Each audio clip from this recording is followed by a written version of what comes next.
할렐루야. 오늘 저는 여러분들과 같이 밤상형이라고 하는 제목으로 은혜를 나누겠습니다. 오늘 여러분들이 이 말씀을 듣게 되면은 포기하지 않는 인생이 됩니다. 제자들이 오늘 죽었다가 살아날 정도의 엄청난 사건을 경험하게 됩니다. 예수님의 사역 중에서 오늘 낮에 가장 놀라운 흥분된 사건이 있었습니다. 바로 보리떡 5개와 물고기로 5,000명을 먹이는 사건이었습니다. 그리고 12강주리가 남았습니다. 그런데 예수님께서 갑자기 제자들에게 배를 타고 바다 건너편으로 건너가라고 재촉을 하셨습니다. 예수님이 재촉을 하십니다. 그리고 예수님은 산에 기도하러 가셨습니다. 그 많은 군중들을 다 해산시키셨습니다. 제자들은 예수님 말씀에 순종을 했습니다. 갈릴리 호수는 동서로 12km 정도 되고 북에서 남쪽으로 15km 정도 되는 그런 호수인데 사실은 워낙 크기 때문에 바다라고 하는 것입니다. 그런데 예수님 말씀에 순종해서 이제 이 서쪽에서 동쪽으로 가고 있는데 맞바람이 몰아치는 것입니다. 큰 풍랑이 몰아치는 것입니다. 제자들이 처음에 배를 탔을 때는 그런 일이 없었는데 중간에 그런 일이 발생을 한 것입니다.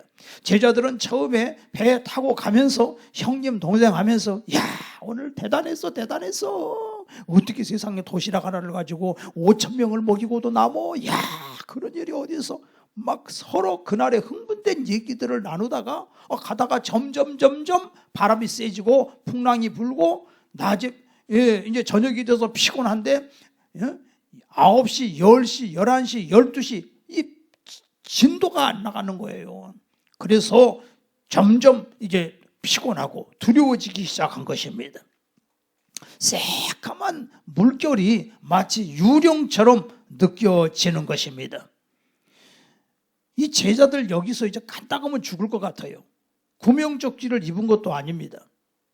지난번에는 큰 풍랑이 대낮에 일어났을 때가 있습니다. 근데 그때는 예수님의 배에서 주무시고 계셨습니다. 그러니까 예수님을 깨우니까 예수님이 일어나셔가지고서 그 풍랑을 잠재우셨거든요.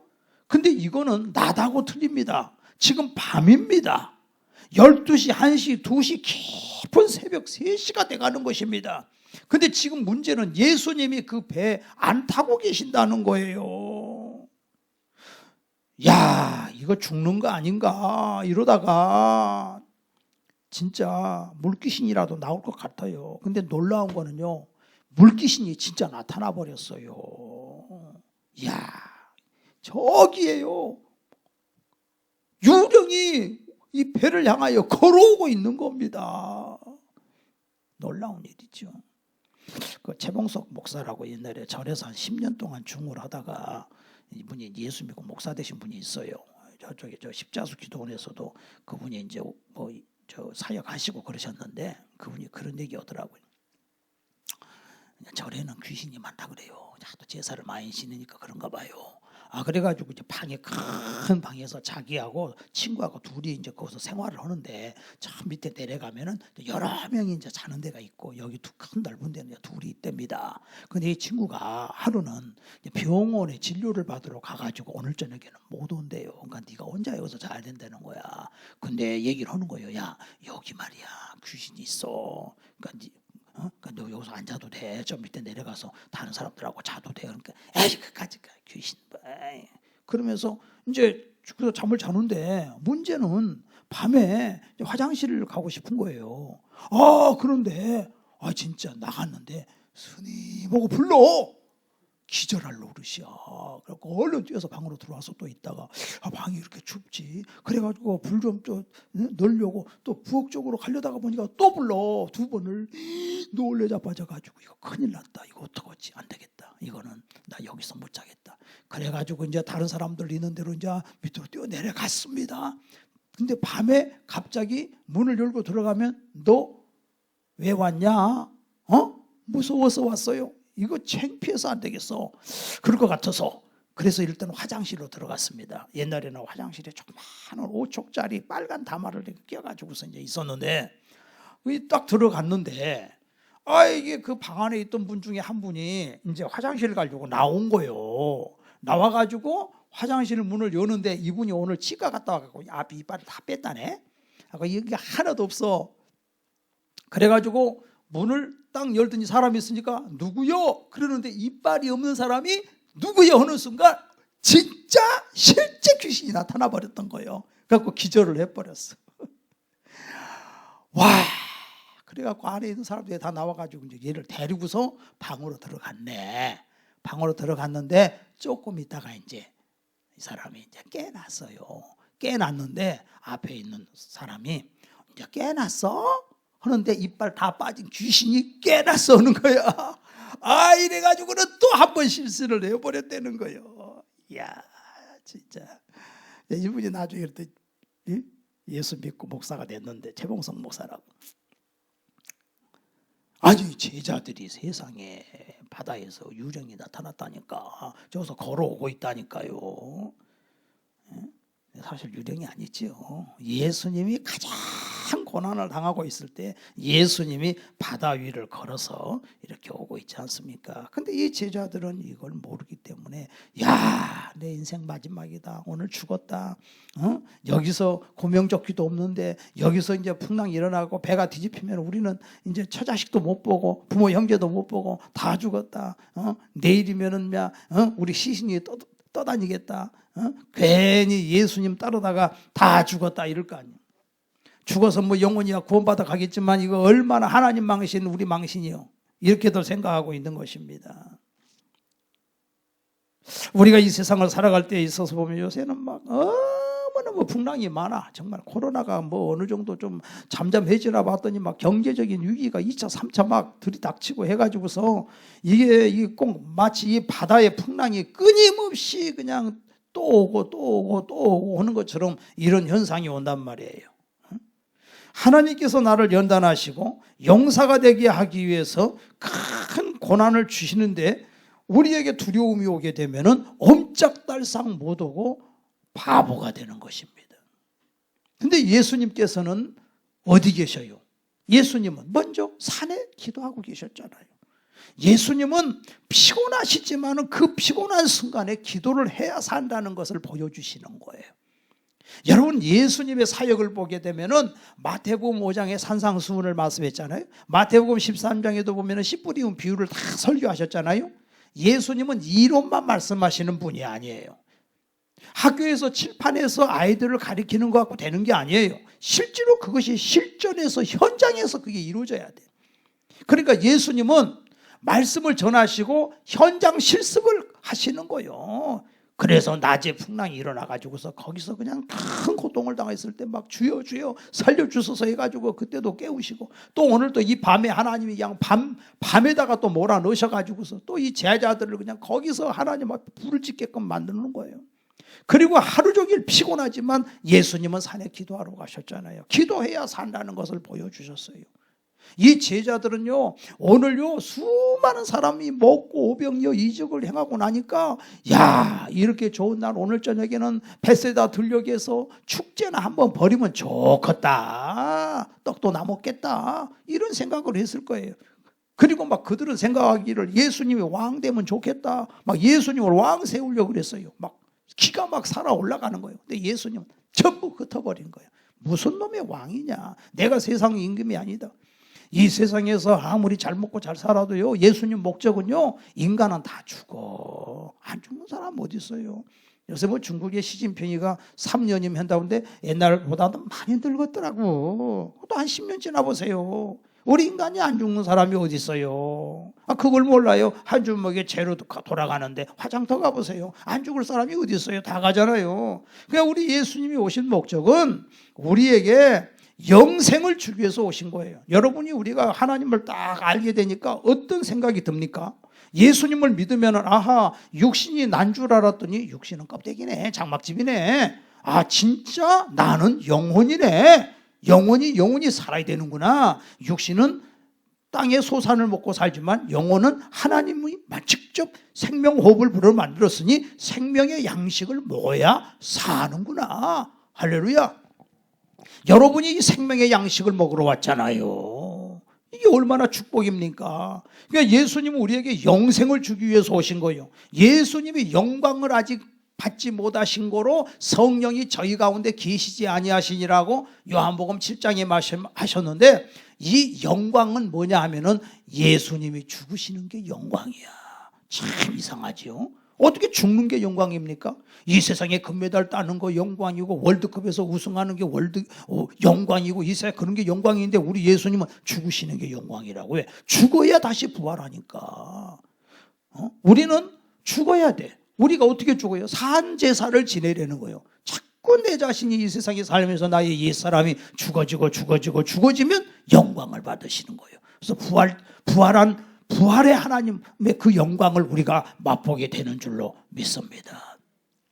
우리가 이 세상에 살면서 고난도 세 가지가 있어요. 첫째는 내가 잘못해서 당하는 고난이 있어요. 아니, 멀쩡한 사람이 차가 쌩쌩 달리는데 그냥 대로로 그냥 건너가다가 교통사고가 났다. 이거는 뭐예요? 내가 잘못해서 그런 거 아니에요? 고속도로에서 과속을 해가지고 사고가 났다. 이것도 내가 잘못해서 하는 거 아니에요? 음주운전하다가 그래가지고서 벌금을 물게 됐다. 이것도 내가 잘못한 거 아니에요? 그러니까 내가 잘못해서 당하는 고난이 있어요. 두 번째는 뭐냐면은 마귀가 주는 고난이 있어요. 요 마귀가 주는 고난은요, 예수 이름으로 물리쳐야 돼요. 다. 세 번째 고난은 내가 순종하는데도 다가오는 고난이 있어요. 지금 제자들의 이런 이 케이스예요. 요나는 불순종해가지고서 풍랑이 일어나가지고서 죽게 됐지만은 제자들은 순종했는데 지금 풍랑이 일어나지 않습니까? 이게 틀리지 않습니까? 하나님 말씀에 순종해도 하나님이 고난을 주는 경우가 있는데, 이거는 하나님이 우리를 훈련시켜가지고 큰 사람 만들기 위해서 하나님이 허락하신 고난이라 그 말입니다. 내 형제들한테 이거 여러 가지 시험을 만나거든. 온전히 기쁘게 여겨라. 기쁘게 여겨라. 이는 너희를 온전하고 구비하여 조금도 부족함이 없게 하려 함이라. 인내를 온전히 이루라. 이는 너희를 온전하고 구비하여 조금도 부족함이 없게 하려 함이라. 너를 훈련해서 연단해가지고서 너를 사관학교 훈련시키고 너를 독수리 훈련을 시켜서 너를 위대한 사람 만들기 위해서 내가 너를 훈련시킨다. 그러니까 하나님이 쓰시는 위대한 사람은 훈련 없이 위대한 사람이 된 사람은 한 사람도 없다는 겁니다. 야곱이 또 보십시오. 뭐라고 그랬습니까? 그가 136세 됐을 때, 바로 앞에 섰을 때, 내가 나이가 136세인데 험난한 인생을 살아왔습니다 그러잖아요. 그 많은 고난을 통해서 야곱이가 축복의 사람이 된 거예요. 다윗도 그냥 됐습니까? 얼마나 고난을 많이 당했습니까? 다니엘도 그렇고. 그 하나님이 우리를 연단해서 불 가운데도 통과하게 하시고 물 가운데도 통과하게 하시고 통과하게 하신다. 인생은 결코 편안하고 안락한 생활이 아니다. 요한복음 6장 18절에도 보니까 큰 바람이 불어 파도가 일어나더라, 이렇게 나와 있어요. 오늘 이 말씀에 대해서. 인생은 그래서 파도 타기다. 하나님이 쓰시는 일꾼은 다 고난의 용광로를 통과하게 하신다. 그런데 이 고난의 좋은 점이 있어요. 이 고난의 좋은 점. 신명기 8장에 보면은, 이 신명기는 모세의 고별 설교거든요. 광야 생활을 지난 다음에 모세의 고별 설교. 근데 신명기 8장에 보면 모세가 하는 말이 있어요. 2절에 뭐라 그러냐면, 내 하나님 여호와께서 이 40년 동안 내게 광야길을 걷게 하신 것. 여러분 인생이 광야 인생이잖아요. 힘들잖아. 그죠? 이 광야길을 걷게 하신 것은 그것을 기억해라. 이는 너를 낮추시며 너를 시험하사 내 마음이 어떠한지 그 명령을 지키는지 지키지 않는지 알려 하심이라. 너를 낮추시며 너를 줄이게 하시며 또 너도 알지 못하며 내 조상들이 알지 못하던 만나를 내게 먹이신 것은 사람이 떡으로만 사는 것이 아니요 여호와의 입에서 나오는 모든 말씀으로 사는 줄을 내게 알게 하려 하심이라 그랬어요. 그러니까 순종을 가리키는 거예요. 이 고난을 통해서. 내가 고난당하기 전에는 그릇 행하였더니 이제는 주의 계명을 지키나이다 하고 다윗이 고백했잖아요. 또 이 고난을 통해서 두 번째로 하나님의 말씀을 의지하도록 만드시고요. 또 이 고난을 통해서 겸손하게 하셔. 그래서 하나님께서는요, 이 교만한 자를 쓰시는 법이 없어요. 여러분, 사람이 물에 빠져 죽어가요. 그런데 수영 선수라도 물에 빠져 죽어가는 사람 함부로 건지로 들어가면은 죽어요. 물에 빠진 사람이 그냥 꽉 붙잡고 안 놔주니까, 내가 수영을 해야 끌고 나오는데 나를 너무 붙잡고 늘어지니까 그래서 진짜 수영 선수는요, 그 죽도록 내비둬요 그냥.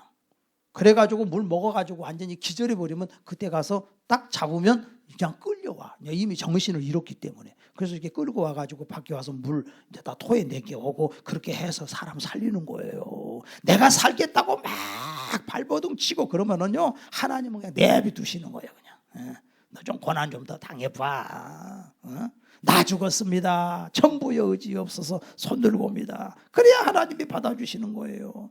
그리고 여기 신명기 8장 16절에 보니까 마침내 복을 주려 하심이라 그랬어요. 여러분, 사람이 고난을 통과하지 않고 복을 받으면 그 복이 때로는 저주가 돼요. 그러지 않습니까? 아버지가 부자니까 그냥 자식이 몇 억짜리 페라리를 타고 그냥 과속으로 200km로 질주하다가 어디 받아가지고 그냥 죽어버리는 그런 애들도 있지 않습니까? 그거 안 되는 거예요. 그건. 고난은 하나님의 축복을 담는 그릇이에요. 하나님이 주시는 복 때문에 교만해지고 복 때문에 믿음에서 떠난다면 그 복은 오히려 저주가 되는 것입니다. 그렇기 때문에 하나님은 고난을 통해서 복받는 겸손한 그릇을 만들어 가십니다. 사람이 실력이 있으면 성공해요. 그런데 인격이 없으면 그 성공을 누릴 수가 없습니다. 성공을 유지할 수가 없습니다. 성공을 발전시킬 수가 없습니다. 하나님이 찾으시는 것은 성공보다 열매예요. 가장 소중한 열매는 성품의 열매다 그 말입니다. 그런데 이 제자들이 지금 유령이 나타나고 지금 그런 상황에서 유령이 아니고 내니 두려워 말라. 그 예수님이 언제 나타났느냐? 새벽 3시 밤 사경이요. 새벽 3시 가장 힘들 때, 너무 육신적으로 피곤할 때, 가장 두렵고 무서울 때, 그때 예수님이 나타나는데 예수님은 다 산에서 보고 계셨어요. 산에서 다 보고 계시는데 12시에 오셔도 되고 밤 9시에 오셔도 되는데 예수님은 안 오셔. 좀 고난 좀 더 당해봐. 네가 해봐. 네 힘으로 노를 져봐. 더는 안 되겠다. 아이고 하나님, 내 입으로는 안 됩니다. 그때 예수님이 찾아오신다. 제자들은 유령이라고 놀랬지요. 진짜 갈릴리 호수에서 얼마나 사람들 많이 빠져 죽었겠습니까? 풍랑이 일어나서. 그러니까 그런 전설이 있지요. 어디서 물기수 나타나고 죽었다, 물귀신 나타나더니 그냥 죽었다 그런 소문이 많지 않습니까? 우리가 시골에 살면은요, 저수지 옆에 어디서 사람 잘 죽고 꼭 죽는 자리가 있어. 그런 두려움이 있다고요. 그런데 예수님이 찾아오셨어요. 내니 두려워 말라. 여러분, 사도행전에 보면은 사도 바울도 유라굴라 풍랑을 만났던 사건이 있습니다. 유라굴라 풍랑을 만났을 때 사도행전 27장 20절에 여러 날 동안 해와 별이 보이지 아니하고 큰 풍랑이 그대로 있음에 구원의 여망이 다 없어졌더라. 그 절망의 순간에, 고통의 순간에 하나님께서 바울을 찾아오셨습니다. 그리고 사도행전 27장 23절에 보게 되면은 내가 속한 바고 내가 섬기는 하나님의 사자가 어젯밤에 내 곁에 서서 말하되 바울아 두려워하지 말라. 내가 가이사 앞에 서야 하겠고 또 하나님께서 너와 함께 항의하는 자를 다 내게 주셨다 하셨으니 그러므로 여러분이 안심하라. 나는 내게 말씀하신 그대로 되리라고 하나님을 믿노라. 이렇게 말하고 있지 않습니까? 그러니까 그 어렵고 힘든 순간에 하나님이 14일 만에 찾아오신 거예요. 바울도 고생 많이 했어요. 욥기서 35장 10절에 보니까 나를 지으신 하나님 곧 사람으로 밤중에 노래하게 하시는 하나님이라고 그랬어요. 바울과 실라가 사도행전 16장에 보니까 밤중에 노래할 때에, 찬송할 때에 옥문이 열리지 않습니까? 하나님은 우리를 밤중에 노래하게 만드시는 하나님이에요. 시편 30편 5절에 보니까 그 노염은 잠깐이요 그 은총은 평생이요 저녁에 울음이 기숙할지라도 아침에는 기쁨이 오리라. 깊은 밤. 이 깊은 밤을 욥도 거치고 다윗도 거치고 바울도 통과했고 저도 통과했고 여러분들도 깊은 밤을 통과하게끔 하나님이 다, 그게 하나님의 스케줄이요. 하나님의 스케줄. 그래서 인생이 깊은 밤을 지나갈 때는 굉장히 긴 것 같지만은 그것이 사실 길질 않습니다. 머지않은 시간에 밝은 아침이 찾아옵니다. 희망을 가져야 됩니다. 제자들에게 찾아온 밤은 축복의 밤이 되는 것입니다. 갈라디아서 6장 9절에 우리가 선을 행하되 낙심하지 말지니 포기하지 아니하면 때가 이름에 거두리라고 말씀하셨습니다. 그 밤은 기적의 밤이었습니다. 그 밤은 절망이 희망으로 바뀌는 밤이요, 두려움이 평강으로 바뀌는 밤이요, 슬픔이 기쁨으로 바뀌는 밤. 절망에서 소망으로, 죽음에서 생명으로, 가난에서 부여로, 불가능에서 가능으로 다 바뀌는 밤이 되는 거예요.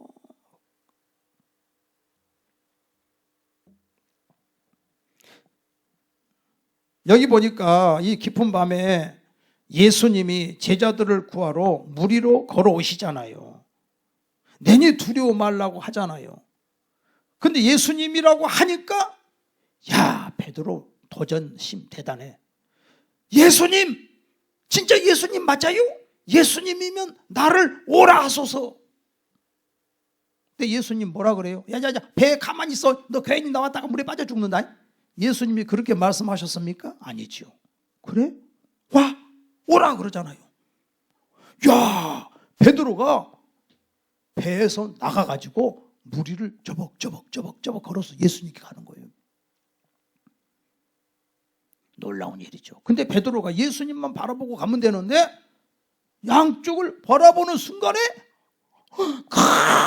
큰 바다 물결이, 새카만 바다 물결이 이렇게 치는데 옆을 쳐다보니까 두려움이 그냥 오싹하고 오는 거야. 내가 미쳤지. 아니 내가 왜 어떻게 물 위를 걷냐? 그 두려움을 느끼는 순간 두려움이 찾아오니까 물에 빠져들어가는 거예요. 그때 이 베드로가 어떻게 해요? 주여 구원하소서 그러잖아요. 예수님이 저기 계시는데 언제 나타났는지 예수님이 손을 딱 잡으시는 거예요. 믿음이 적은 자요, 왜 의심하였느냐? 여러분요, 이 세상에 그런 큰 풍랑이 있고 막 코로나가 오고 막 인플레가 되고 뭐가 되고 여기저기 사람 죽는다 그러면 괜히 두려움이 와. 옛날에 그런 전설이 있지요. 서양에서 어떤 사람이 마차를 타고 가요. 근데 어느 노파가 마차를 세워달래요. 어디 가세요? 저 알렉산드리아 갑니다. 거기 나 좀 태워주세요. 그래서 그러시라고 태워드렸는데 좀 기분이 좀 이상해서 보통 사람 같지가 않아서 물어봤대. 당신은 누구요? 그러니까 나는 콜레라요 그러더래. 패스트. 왜 저기 가요? 사람 죽이러 간대. 그러면 안 돼요. 아니요, 내가 죽여야 된다는 거예요. 몇 명 죽이러 가요? 난 5명 죽이러 간다는 거예요. 근데 5명 죽이러 간다고 했는데 벌써 거기 도착해 보니까 사람들이 너무 많이 죽었어. 아니 당신이 가서 5명만 죽인다고 했는데 왜 이렇게 많은 사람이 죽습니까? 그랬더니 이 소문이 나기를, 패스트가 왔다 소문이 났는데 나는 사실 5명밖에 안 죽였는데 나머지는 제겁에 찔려서 다 죽었다는 거예요. 지금 이런 환경이에요, 여러분들. 그렇잖아요? 아니 옛날에 2차 대전 때 미군이 30만 명인가 죽었다 그래요, 전쟁에서. 근데 그 가족들이 걱정하다가 그냥 쓰러져 죽은 사람이 100만 명이 넘잖아요. 네.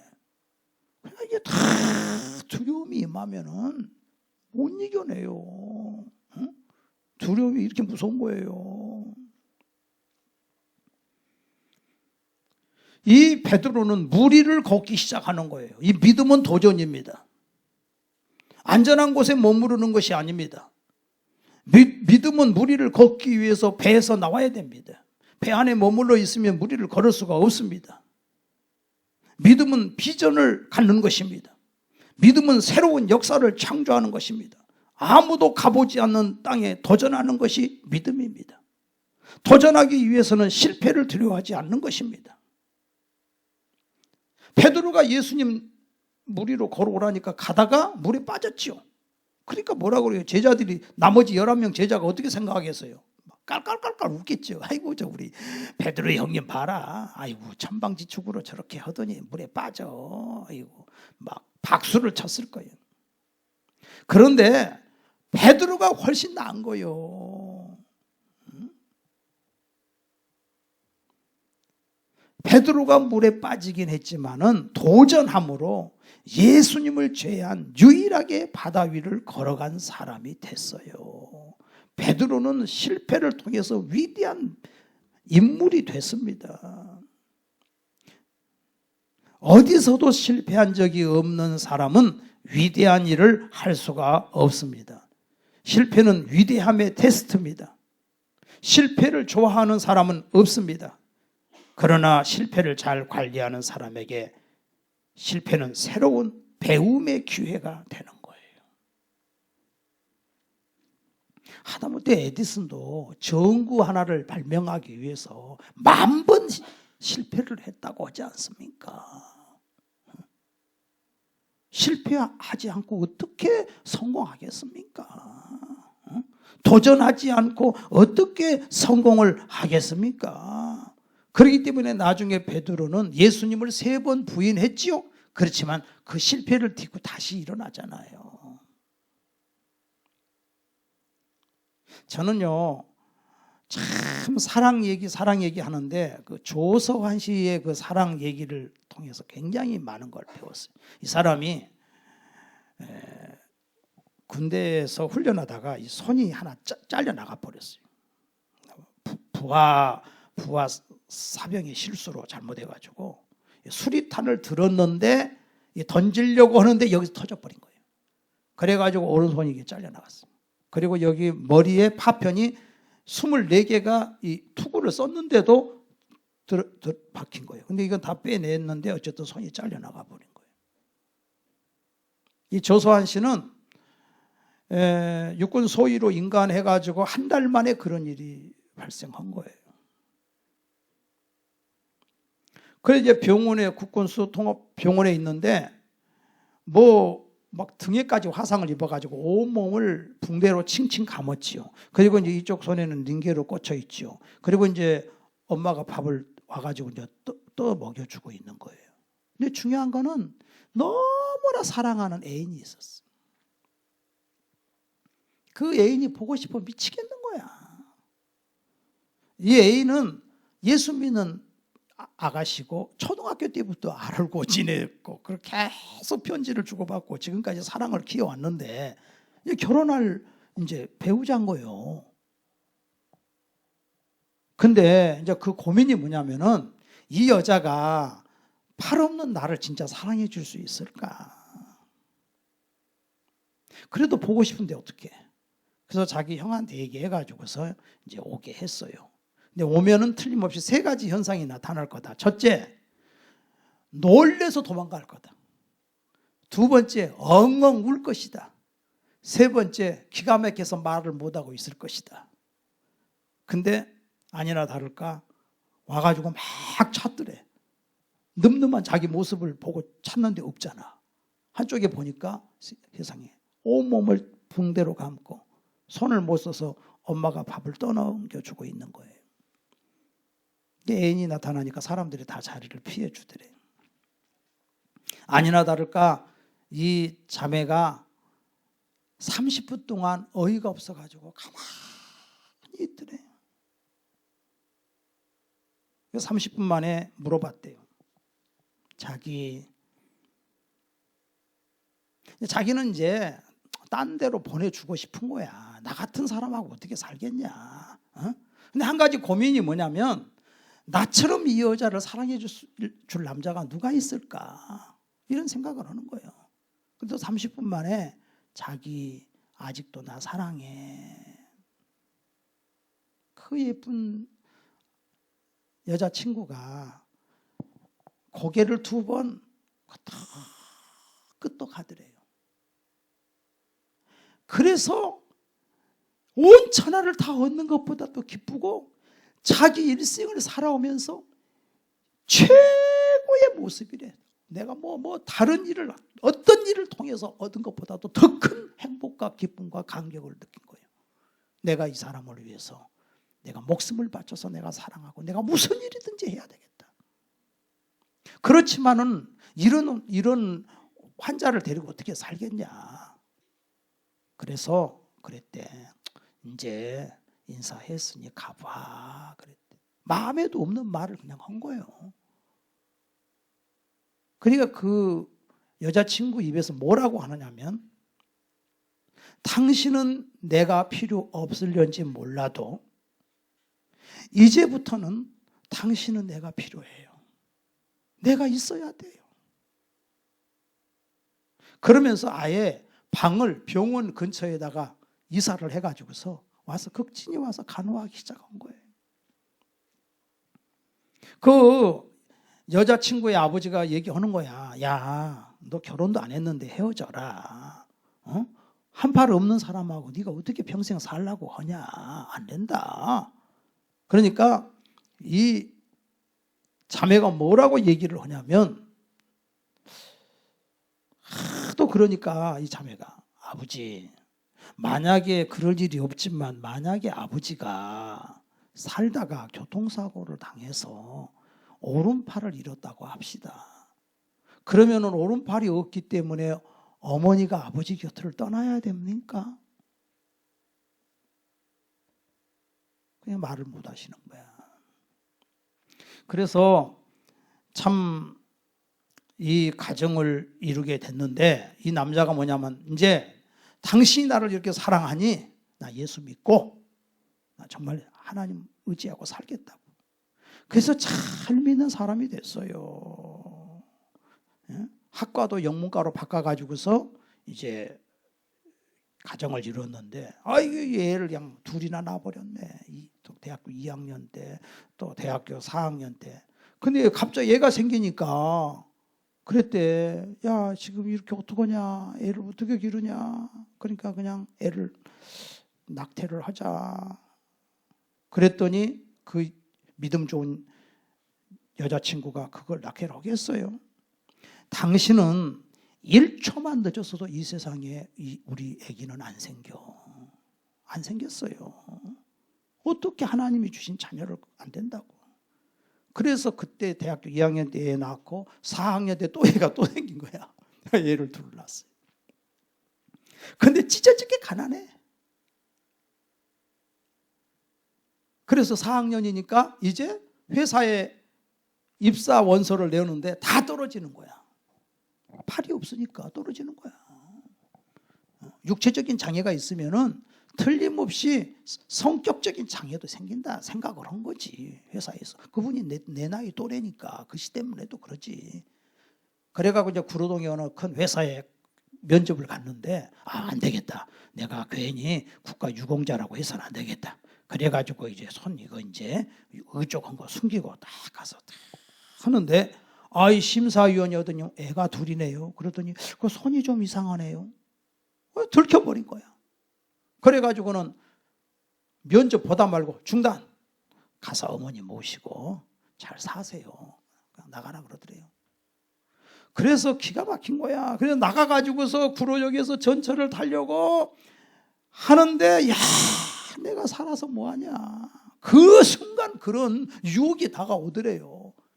그렇지만은 네가 여기서 죽으면 네 어린 자식들, 너 사랑하는 아내, 너를 바라보고 있는 저 아내는 어떻게 되냐? 아니다.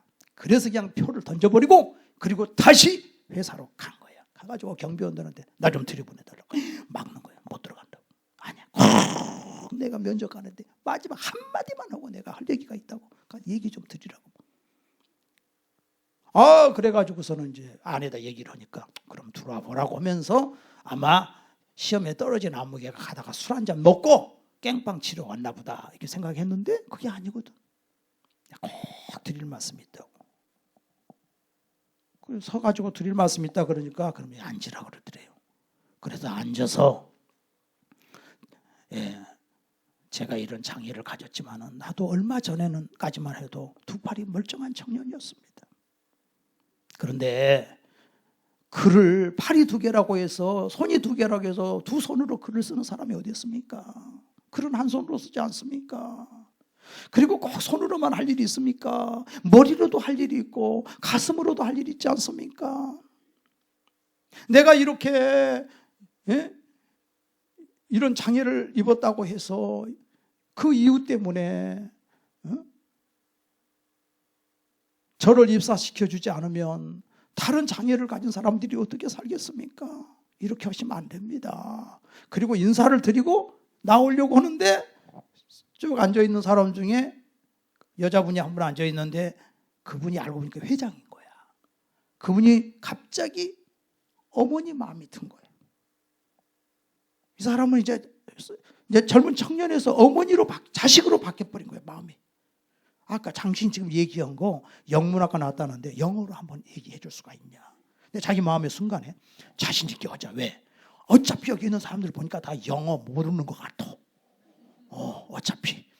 그래가지고서 그냥 막 했대요. 근데 다 못 알아듣더래. 회장은 좀 아는 것 같더래요. 그래가지고 합격이 된 거야. 그래서 그분이 거기서 깨달은 게 뭐냐면 이 세상 최고의 대학은 들이대는 것이다. 들이대다. 들이대.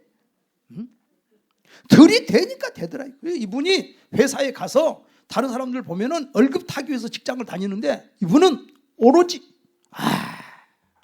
내가 어떻게 하면은 회장의 입장에서 경영주의 입장에서 모든 것을 생각을 하면서 이 회사를 다니게 되니까 기가 막힌 아이디어가 떠오르는 거예요. 성실하게 되는 거예요.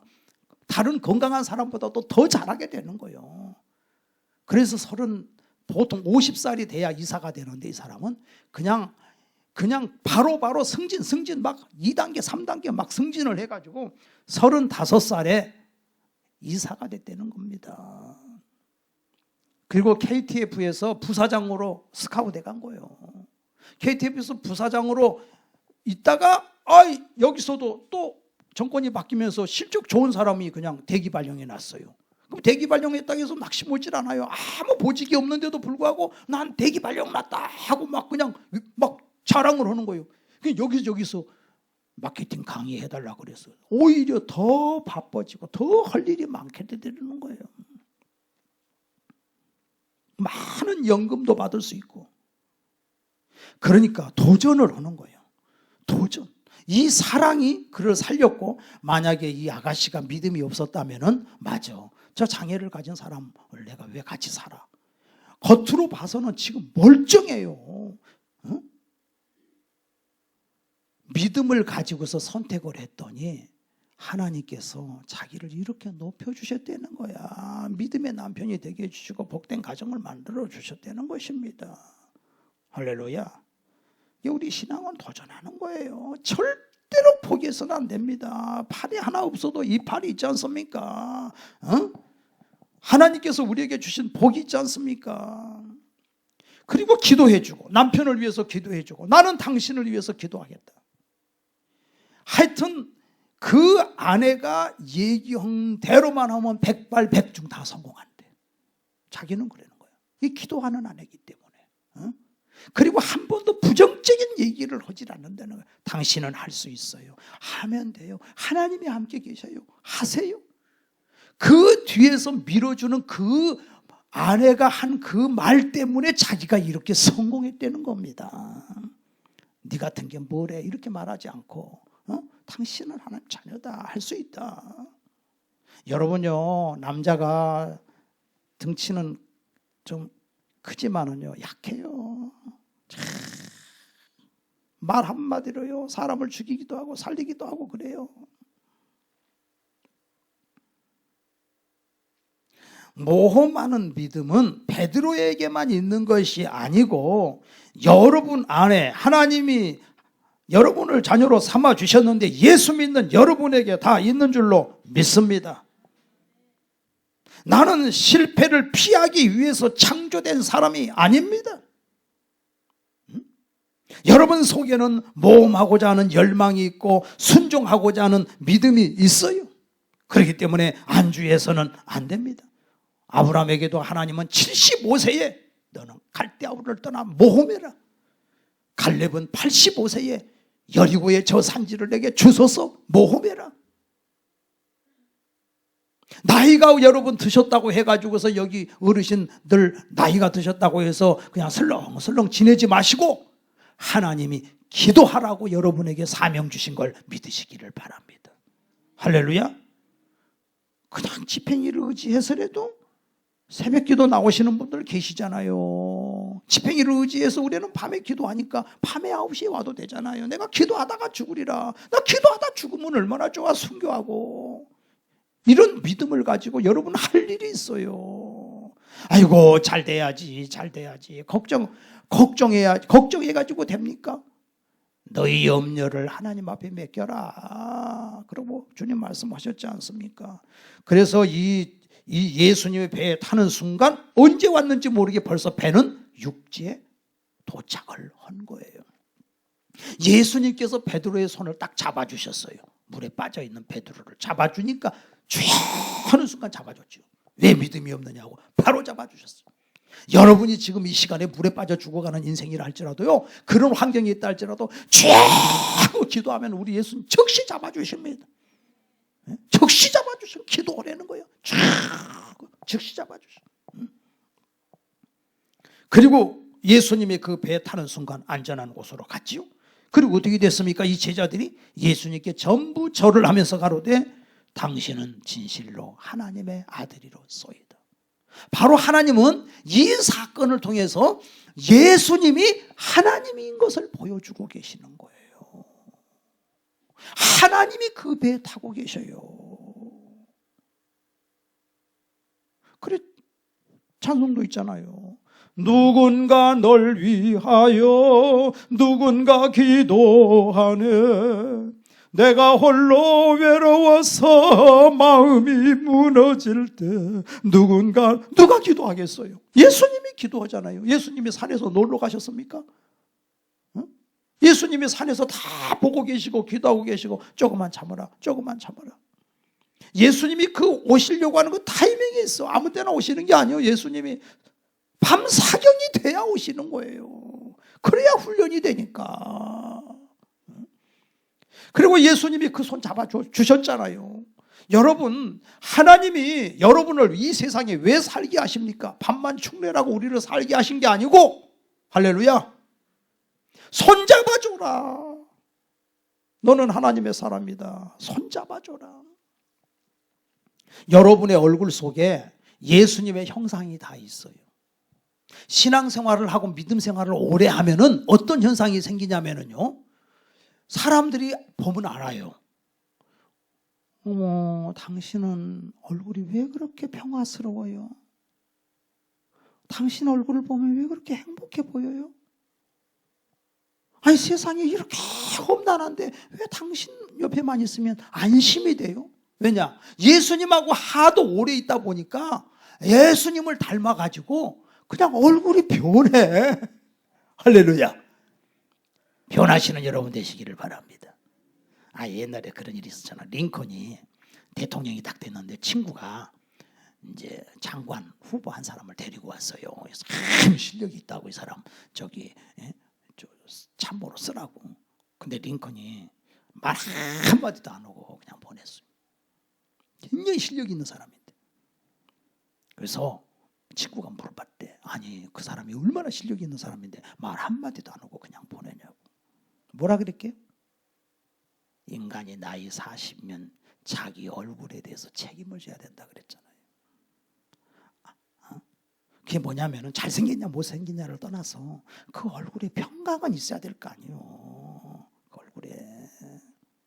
우리가 하나님을 믿는 사람은 벌써 추남이냐 미남이냐 잘생겼냐 못생겼냐 아니야. 예수님이 주시는 그 은혜와 평강이 있어. 은혜가 넘쳐요. 예수님의 사랑으로 충만하시기를 바랍니다. 기도하시겠습니다.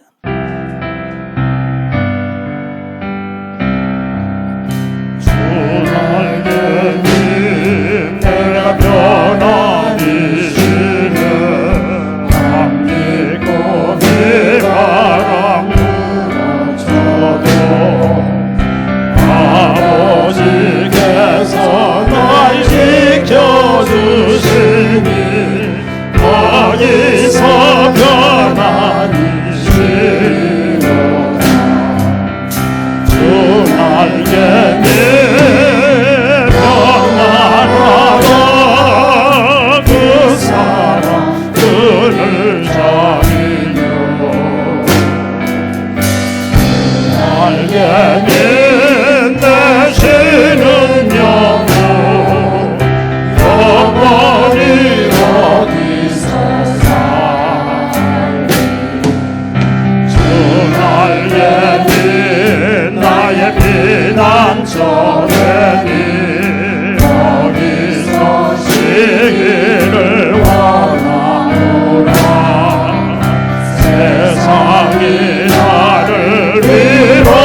날에게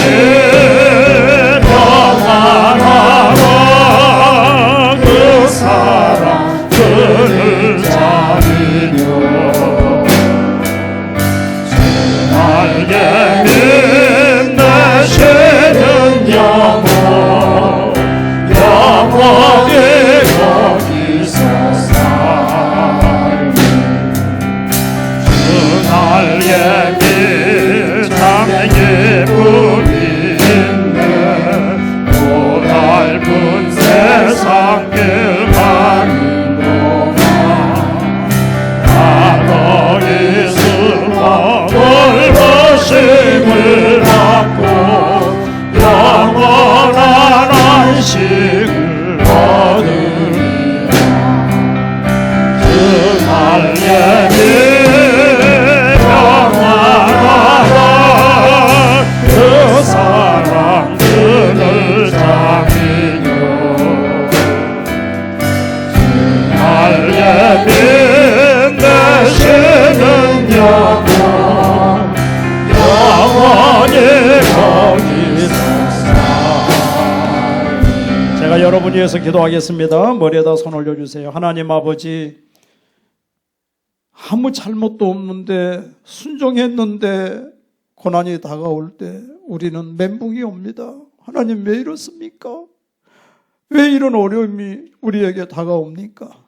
그러나 우리 하나님은 다 계획이 있고 뜻이 있어서 도가니는 금을 연단하거니와 우리 하나님께서는 우리의 심령을 연단하셔서 하나님의 사람으로 만들어 가심을 감사를 드립니다.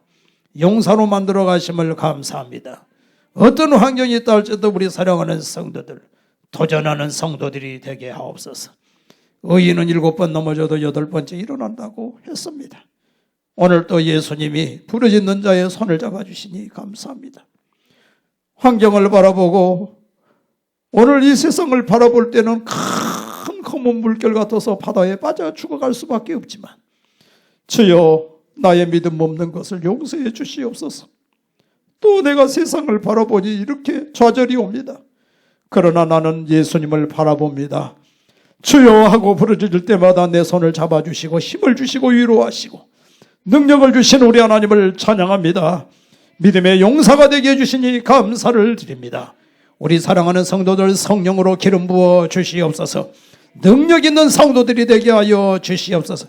어떤 환경에도 굴하지 말게 도와주시옵소서. 내 신체의 일부분이 잘려나간다 할지라도 포기하지 않게 도와주시옵소서.